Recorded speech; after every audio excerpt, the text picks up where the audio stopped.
Alright, I'm going to show you guys how to make Seamoss gel. Alright, first you're going to grab your bag of your raw Seamoss. You're going to take it out the bag.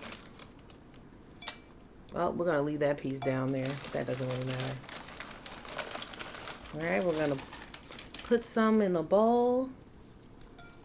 Now we're going to rinse it.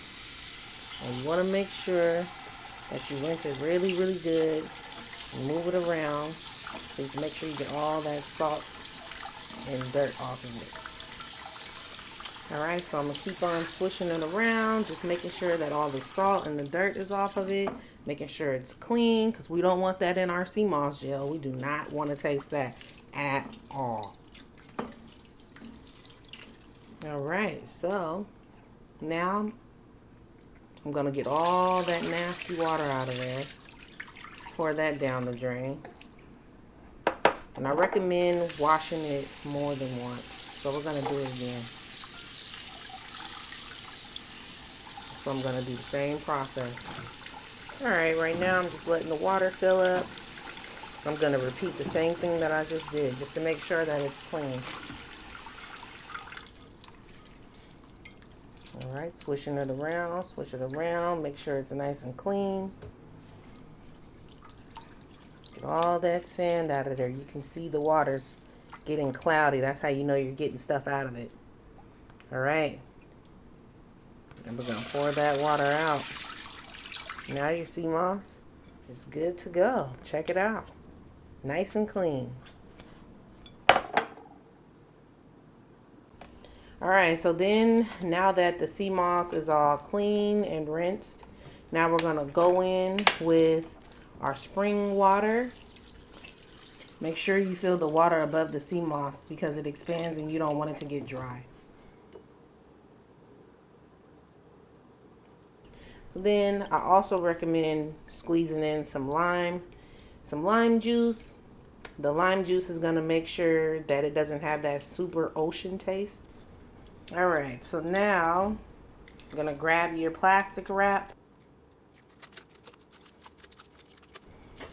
Alright, so now we're going to go in and cover it with the saran wrap.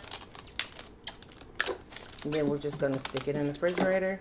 And you can leave it overnight for, I'd say, 8 hours. Alright, the Seamoss has soaked overnight. So this is what it's going to look like. It expands in the water. And it gets a little bit more softer so that it's easy to blend. So we're just going to grab our blender. And you can rinse it more if you want. But you don't have to. Okay, and the blender that I'm using is the Hamilton Beach Professional Store one. It's a quiet shield blender. So it has like a shield that you can put over it and everything. So yeah, it's going to be really, really quiet when I start blending. Alright, grab your Seamoss and we're going to start blending. Alright, make sure you put that cover on there tight. I'm going to put that shield on there I told you about earlier. It's going to make it really quiet so my baby doesn't wake up. So if you're looking for a good blender, that's the one to go with.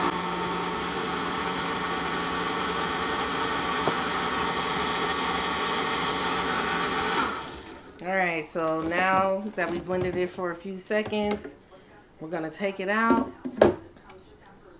Take a look at it. Yep, it looks nice and creamy. It blended for long enough. Now we're going to pour it into our mason jar because the mason jars, any glass jar is going to keep it fresh. Alright, yeah, nice and creamy. So now we're going to add our agave. We're not going to put too much, just a little bit, to ease the taste of the ocean and the sea. Alright, so now we're going to put our top on, shake it up, and it's blended. And that's how you make your Seamoss gel. Don't forget to like and subscribe.